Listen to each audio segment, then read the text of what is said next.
And now, we will have a touching speech from the sister of the groom, Simon. Her name is Sarah. You know, Sarah actually dropped out of college and was raised in a single-parent household. This speech is coming from her with a heart-wrenching life story. And guess what? She will be delivering the speech in Spanish, so that all our foreign guests can understand. Huh? Spanish? Did she just say Spanish? I was indeed asked to give a speech as a part of the wedding ceremony for my brother. But I was never told to do it in Spanish. As I stood there, bewildered, my brother's bride-to-be, Emily, smirked and taunted me. Oh? Didn't you know? It's okay. Sarah went to learn Spanish. I really want to see the capabilities of a college dropout. You can do it, right? Fine. So, this was their plan, to embarrass me in front of everyone. Why would anyone think of doing such a thing on this beautiful day? She's truly spiteful. The guests seemed confused, whispering and looking at me. What's taking so long? Get on with it. Can you really speak Spanish? I heard someone mockingly say. Well, if this is how it's going to be, I'm going to show them. I tore up the script I had prepared and started speaking from the heart. And there, Emily's face turned pale. I am Sarah, 23 years old. I grew up in a single-parent household with my mother and brother. It was just the three of us. We weren't rich, but thanks to my mother and brother, life was always fun. My brother always got near-perfect scores on tests and had outstanding grades. He was too perfect, always kind to me, who struggled with studies. My test scores were always near failing. But even when teachers lectured me, my mother never got angry. It's okay, life isn't just about studying. Sarah, you're a kind and lively girl. That's more than enough. Thanks to the gentle love of my mother and brother. I never felt inferior for my lack of academic skills. Time passed, and my brother got accepted into a prestigious national university as a scholarship student. And I managed to barely enroll into an average college nearby. We were celebrating my admission in our living room with snacks when suddenly, my brother's phone rang. He said it was an unknown number. As he talked, his face grew cloudy. After hanging up, he said, "Mom has collapsed." We rushed to the hospital, and in the designated room, our mother lay in bed, tubes attached, talking to a doctor. Seeing us out of breath, she smiled and gestured us over. Mom, are you okay? No, wait, Mom, please. I was almost crying, clinging to her, and she laughed. Oh, Sarah, you're exaggerating. I'm okay, just overdid it a bit. I won't die from this. Our mother raised us alone, as a single parent. How hard it must have been. My mom worked multiple jobs and was hardly ever home. It must have been overwork that finally caught up with her. She collapsed at work and had to be rushed to the hospital. I never really thought about it deeply before, but we've lived comfortably up till now solely on Mom's efforts. I can't let her bear this burden alone anymore. I need to support Mom and our home. Hey, I'm gonna give up going to college. I'll work instead of going to school, so Mom doesn't have to work so hard and can have it a bit easier, right? I blurted out loudly, forgetting that I was in a hospital room. Mom and my brother, Simon, were shocked by my sudden declaration. There was a brief silence. Then, it was Simon who broke it. If Sarah is giving up college to work for Mom, then I'll give up university to work too. Mom also raised her voice in response. You both don't need to worry about me. I want you to follow your own paths. Please. Mom, the path I want to take is to help you. That's what I really want to do. It's okay. I can get a diploma later. So, please let me be selfish this time. I wanted to help Mom, even if it meant giving up on college. Mom and Simon, overwhelmed by my determination, reluctantly agreed to let me work. Simon promised to help with finances as soon as he graduated. And so, my frantic job search began. Without college, my highest education was high school. I applied to any job that seemed like it might suit me. I went to several interviews. But it was tough to get hired. I mostly received rejection emails. I wanted to support Mom quickly, but all I felt was growing anxiety. Then, I received a phone call. It was a job offer from a company willing to take me in. The job was at a 5-star hotel, living on site. I was going to work as a waitress. Honestly, I thought it was the least likely place to hire me, so I was over the moon when I got the call. What kind of people stay at a 5-star hotel? Does living on site mean I get to eat delicious food? I was excited about this unknown world. But, once I started working, it was one hardship after another. The work, my first ever job, was several times harder than I imagined. I had never been on an overnight trip or stayed at 5-star hotel. So I had no idea what kind of service guests expected. That's why I tried so hard to learn quickly, but it was just one failure after another. I mistakenly guided guests to the wrong rooms, fell while serving food in an unfamiliar uniform, and got scolded by guests for my awkward service. At first, the other waitresses were kind, but as my failures piled up, they started avoiding me, saying, "Stay away from her, or you'll get dragged into trouble." No matter how hard I tried, nothing went right. I was given the cold shoulder by my coworkers. I thought about quitting many times. But it was in those moments that I thought of Mom. I couldn't let her suffer anymore. I had decided to work hard, no matter what. I kept pushing myself, no matter how many times I failed. And instead of just working hard, I tried to be smart about it. I secretly watched other waitresses and took notes on what I thought they did well. Then, after work, I'd practice serving imaginary guests, going over my notes. I practiced serving in a formal uniform too. I was muttering to myself during these practices, so at first, people thought I was losing it. But my efforts paid off. Gradually, I made fewer mistakes and started receiving compliments from guests. Seeing my efforts, the waitresses who had been avoiding me began to acknowledge my hard work and treated me kindly again. Even when faced with difficulties, the support of my colleagues helped me overcome them. One day off, my brother Simon invited Mom and me to a fancy restaurant, saying he had some news to share. Mom and I were nervous, wondering if it was something big or maybe even a marriage announcement. To our surprise, Simon announced he had secured a job at a top international company. Mom and I, forgetting the genteel atmosphere of the restaurant, loudly congratulated him. Simon really is amazing. Sarah, sorry for all the hardship I've caused. As promised, I'll start supporting the family too. And it's time I repay Mom for everything she's done for us. Really, you too. I keep saying I'm fine, but thank you. Mom's eyes seemed a bit teary as she smiled. Seeing her expression, I felt even more determined to work hard for her sake. With both me and Simon working, Mom could finally have an easier life. We started spending more family time together, and our days were happier than ever. Then one day, more joyous news arrived. Simon was getting married. His fiancée, Emily, was someone he met through work. She must be quite exceptional. I was finally getting the sister I had always dreamed of. I felt a mix of happiness and nervousness. The day of the family meeting arrived. And the venue was the hotel where I work. This hotel, where I work, is frequented secretly by celebrities, Nobel laureates, and genius surgeons. It's a well-known place among those in the know, a luxurious inn where guests can relax both physically and mentally. It made sense for my accomplished brother and his fiancée to choose it. I thought I wouldn't be nervous because it was my workplace. Sarah, aren't you a bit too tense? Yeah, it's not you who's getting married. Before I knew it, I was sitting stiffly, fists clenched, sweating. Startled, I laughed, oh no. As we waited for the other family, a young woman's voice said, "Hello," from behind. Turning around, I saw a tall, slender, and beautiful woman with a stylish light brown bob haircut, her long neck accentuating her grace. She looked like she stepped out of a storybook, and I was awestruck, staring open-mouthed at her. Are you nervous, little sister Sarah? Don't worry. I'm looking forward to today. This beautiful woman was none other than Emily, Simon's fiancée, and soon-to-be my sister-in-law. Emily worked at a company that did business with Simon's, and they met as representatives. She even went to Stanford University. I was so captivated by Emily's beauty that I couldn't help but stare. Every time she noticed, she smiled back at me. We hadn't talked much, but her kind smile made me think she must be a wonderful person. Sarah? Are you listening? Startled by Simon's sudden question, I blurted out. Sarah seems to be quite nervous. Oh, sorry. Emily is just so beautiful. Laughter filled the room. Sarah, I have a favor to ask. What is it?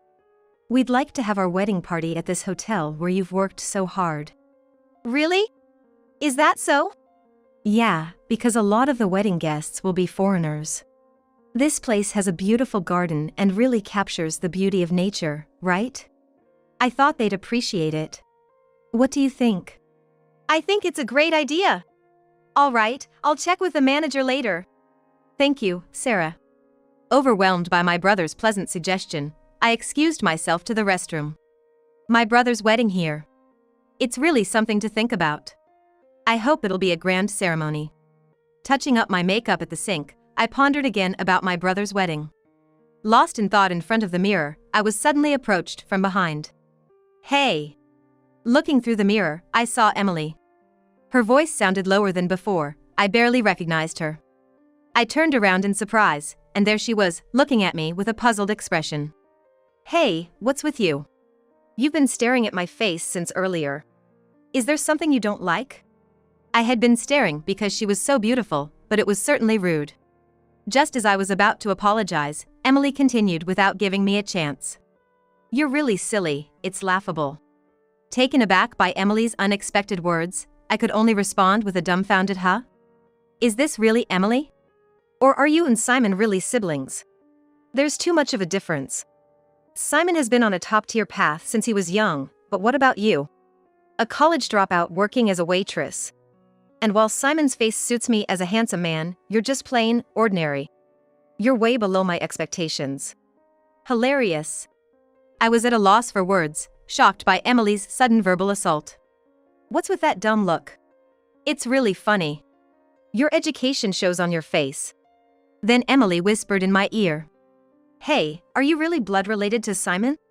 Huh? Because you and Simon are nothing alike, in brains or looks. It's definitely strange. Oh, I get it. You must be your mom's child from a previous relationship. Single mother, right? With such a shabby mom, no wonder Simon's dad left. That's why you don't resemble Simon. Emily looked at me with a smirk, as if mocking me. Even insulted my mom. So what if we're from a single mother household? Even if she ridiculed me, I couldn't stand her mocking my mom who raised us. Say whatever you want about me. But please, stop saying such awful things about my mom. I can't accept this, even if you are my brother's fiancé. I raised my voice, letting my anger show. Emily then crossed her arms and shifted her weight onto one foot. A college dropout standing up to me? Seriously, this is why I can't stand people with no brains. Someone like you becoming my sister-in-law is a blemish on my life. Please, can you pretend to be a stranger at the wedding? Actually, from now on. A dropout like you in the same family as me is unimaginable.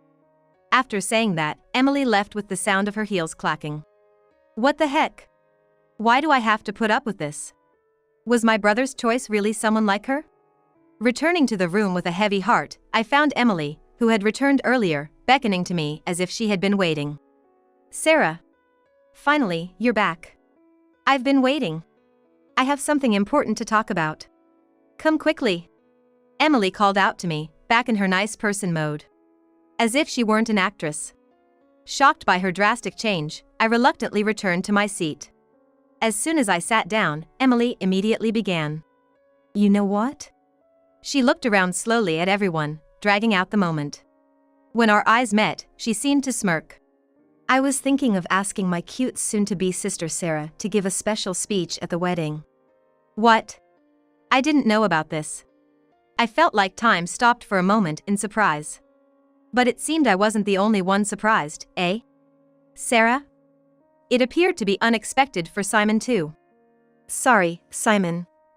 Actually, I just talked to Sarah in the restroom, and she said she wanted to do something for you, so I thought maybe she could give a speech.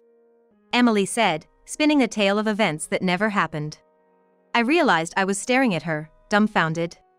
Coming back to my senses, I saw Emily smirking and Simon smiling at me. It'd be great if Sarah could give a speech, but are you sure? Yeah, I'm fine with it. I want to do it for my brother. Seeing Simon's happy face, I couldn't refuse. Yeah, that's right. If my speech makes my brother happy, then it's not a bad deal.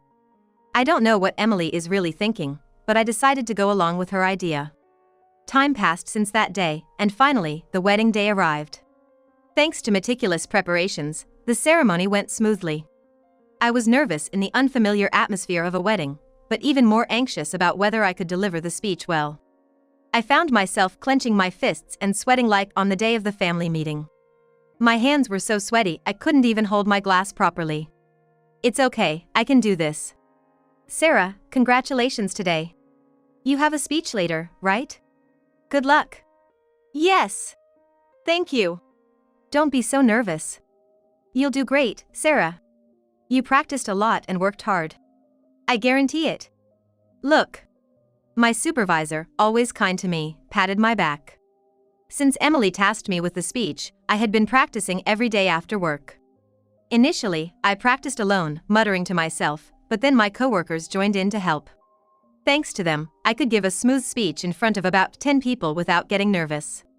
But speaking in front of hundreds of people is a different story. My supervisor's encouragement eased my nerves a bit, but my hands still wouldn't stop sweating. Then the moment for the special performance arrived. Ladies and gentlemen, please pay attention. Emily's shrill voice filled the hall. She suddenly stood up and came towards me, pulling me to the microphone stand. Emily put her hand on my shoulder, leaned close, and spoke into the microphone. Now, Simon's sister, Sarah, will deliver a touching speech. Actually, Sarah grew up in a single-parent household and, incredibly, gave up going to college to start working at this hotel right after high school.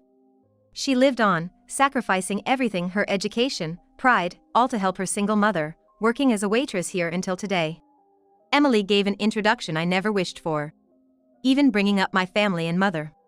She was crafting a tear-jerking story in a mocking tone, which really angered me. Despite being so young, she's a hard-working girl with a heart-wrenching life story. And now, Sarah will give her speech in Spanish, so our foreign guests can understand. Please, go ahead. Wait, Spanish? Did she just say Spanish? Yes, Sarah. Oh? Didn't I tell you?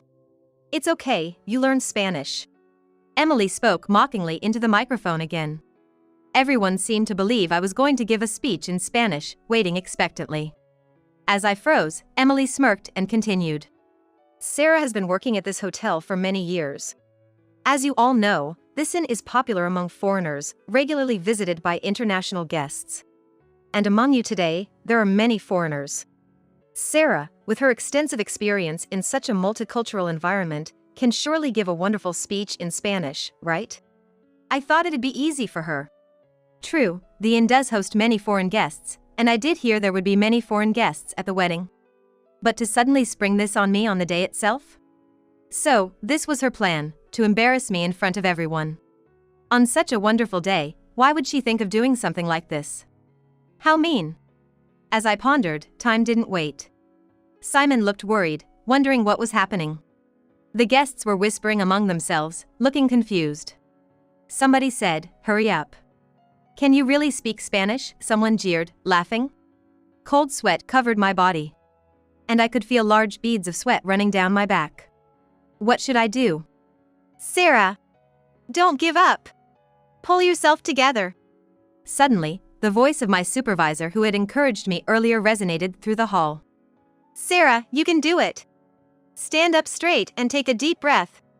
Following her advice, I straightened up and took a deep breath. You got this, Sarah.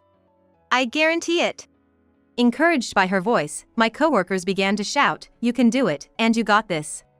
All right, let's do this. Taking a deep breath, I began my speech in Spanish. I had been given this ad-lib task. So I decided to speak my mind, ignoring the script I had written. As she said, I'm not smart. But I've received so much love from my mother and brother, which has helped me to persevere. And I'm very happy to be here at my dear brother's wedding. I was thrilled to hear my respected brother was getting married, and I looked forward to meeting the wonderful woman he chose. However, my expectations were quickly shattered on the day of our family meeting. The hall buzzed at my words shattered. Ignoring the murmurs, I openly shared how Emily had insulted me and my mother in the restroom on the day of the family meeting. The buzzing in the hall grew louder. Nevertheless, she is the woman my brother chose. I sincerely wish for my brother's happiness. Simon, it'll be lonely, but do visit us sometimes. Mom and I will be waiting. I spoke with gratitude for my brother. At that moment, many emotions welled up inside me. And I felt like crying. But while speaking, I felt so happy and liberated. As I finished speaking, the hall erupted into loud applause. My mother and Simon looked happy, and Emily, who hadn't expected me to speak Spanish, wore a frustrated expression. Her misdeeds had been exposed, after all. Serves her right. Looking around the hall, I noticed Asian guests. Feeling emboldened, I continued my speech in French and Italian. The energy in the hall skyrocketed, and it turned into a standing ovation. Amidst the deafening applause and shouts of amazing. Well done. I saw Emily gripping her dress tightly, her face twisted in anger. The reason I could speak so many languages was thanks to the environment of my workplace. This 5-star hotel where I have worked is famous in the USA, often visited by foreign tourists. As a result, the waitresses were diverse, including French, Canadian, and Italian staff. I, a fan of the latest singers, often watched their videos during breaks, which my coworkers knew about. Initially, not understanding French, a French waitress taught me as we watched videos together. Gradually, it became a regular activity during breaks, teaching each other languages while watching videos. Eventually, I began to understand the languages spoken by my favorite singers, and not just French, but other languages as well. This naturally became useful for work, and using various languages became routine. Surrounded by applause, I returned to my seat with a confident smile, glancing at Emily. Then Emily came up to me, her face twisted in anger, grabbed my shirt, and leaned in close, speaking with rage. "Sarah, don't you dare make a fool of me!" Emily's spit sprayed across my face as she shook me. Her face turned red. It looked more like embarrassment than anger. "Why did you spill everything in front of everyone about the family meeting day?" "Why?" "Because." I was about to respond when Simon grabbed Emily's shoulder from behind. "Emily! That's not the point." I had never seen my kind brother so angry. "Emily, what's this all about? You didn't mention a Spanish speech on the family meeting day. And you really spoke like that about our mother?" Simon was furious, staring sharply at Emily. After a moment of silence, under his intense gaze and the loud booing from the crowd, Emily finally spoke. "Yes, it's true. It's ridiculous, isn't it? How can someone as outstanding as Simon be with a college dropout? It's embarrassing. Simon is handsome and highly educated, but his sister is neither beautiful nor smart. What a disgrace!" Exhausted from her outburst, Emily collapsed to the floor. The crowd booed again. "What's wrong with everyone? Damn. If only you weren't here." Emily started to approach me again when a sharp slap echoed through the hall. I opened my eyes to see Simon had slapped her. "Emily, even after hearing Sarah's speech, you still say such things." Simon was looking down, shoulders shaking. "Emily, Sarah and I grew up well because of our mother. Didn't you hear her speech? Sarah is hardworking like our mother and outstanding like me, right?" Simon appealed to Emily with tears. Emily, her face still red, remained silent and downcast. "Emily, I never thought you would do something like this. My blood-related family is the most important to me. Haven't I told you that many times? I thought you understood. What a disappointment." Simon took a deep breath, as if making a decision. "Let's call off the wedding." At Simon's words, Emily looked up suddenly, then burst into tears and collapsed to her knees. She clung to Simon's legs. "Simon, no, please. Don't do this. Forgive me. I was wrong. I'll love your mother and sister, even if they're from a single-parent family or not smart. Please, just don't do this." Emily was pathetically begging. Despite everything she had brought upon herself, she showed no sign of true remorse. Simon's decision remained unchanged. Later, Simon formally called off the engagement with Emily. Despite desperate apologies from Emily and her parents, he firmly ended it, saying that someone who had spoken like that couldn't change so easily. Simon looked sad for a while, but he always said family was the most important. Emily had to resign from her job too. It seems that one of Emily's colleagues who attended the wedding talked about the incident to another employee, and the rumor spread quickly. As a result, Emily became the subject of gossip and was pointed at behind her back. And it became difficult for her to stay.